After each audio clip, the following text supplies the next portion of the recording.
ਬਹੁਤ ਹੈ ਇਹਨਾਂ ਨੇ ਜਦ ਆਪਾਂ 500 ਫੁੱਟ ਅੱਗੇ ਰਹਿਣਾ ਬਸ ਸਹੀ ਕਹਿੰਦੇ ਜੀ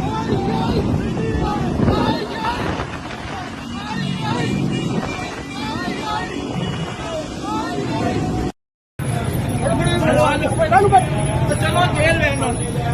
अब पीछे बुला लो जेल में आने क्यों बोला ना बुलाओ सारे लड़के